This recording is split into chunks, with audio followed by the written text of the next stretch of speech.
जब वस्तु फोकस एवं ध्रुव के बीच हो। अब देखिए धीरे धीरे से खिसका करके ले आए इस बीच में। अब देखिए प्रकाश एक गुजर जाएगा किससे, फोकस से, और एक कहाँ से गुजरेगा, वक्रता केंद्र से।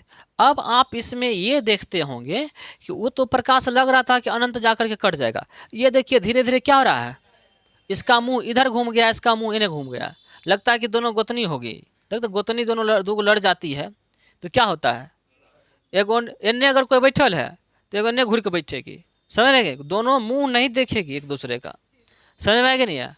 तो यही हो गया ये दोनों गोतनी, समझ में आएगा नहीं है। तोरा गोतनी नहीं है तब तो बहुत बढ़िया है, तोरा अकेले राज है तब, है कि नहीं आ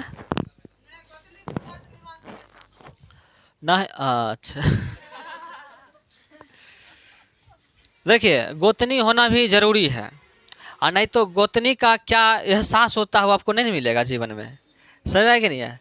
तो इसीलिए जरूरी है, कैसे झोट्टा पकड़ के लड़ा जाता है ये सब कैसे देखिएगा, प्रैक्टिकल पड़ोसी में देख लिया जाए, वो फीलिंग नहीं ना आएगा। आप बताइए, आप आइसक्रीम खाएंगे सो उसका स्वाद, और किसी को देख रहे हैं कि खा रहा है वो स्वाद, दोनों बताइए अंतर होगा कि नहीं होगा, समझ आएगा नहीं है। तो समझ आएगा नहीं है, तो दोनों का अलग अलग टेस्ट है।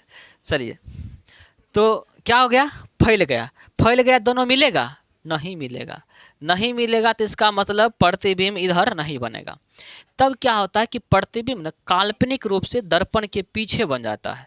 तो इसको हम क्या करेंगे, डॉट लाइन से आगे बढ़ाएंगे, एक वक्रता केंद्र वाली जो प्रकाश है काल्पनिक प्रकाश उसको भी बढ़ाएंगे, और जो फोकस वाला प्रकाश है उसको भी बढ़ाएंगे दर्पण के पीछे। ये काल्पनिक रूप से बढ़ती है जो आपको दिखाई नहीं पड़ेगा। अब ये जब बढ़ेगा ना, दोनों प्रकाश जहाँ पर काट देगा वहीं पर क्या हो जाएगा, प्रतिबिंब बन जाएगा।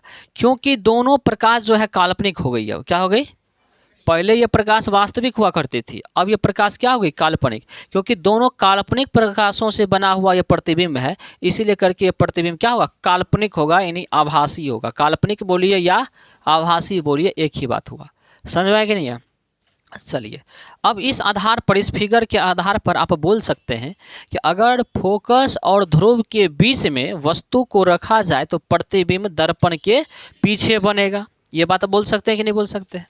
प्रतिबिंब जो होगा वस्तु से बड़ा बनेगा, बोल सकते हैं ना। देखिए वस्तु इतना छोटा है और प्रतिबिंब इतना बड़ा बन गया, तो बड़ा बन सकता है, तो क्या बोलेंगे, प्रतिबिंब वस्तु से बड़ा। प्रतिबिंब माने फोटो समझना है, क्या समझना है, ठीक है।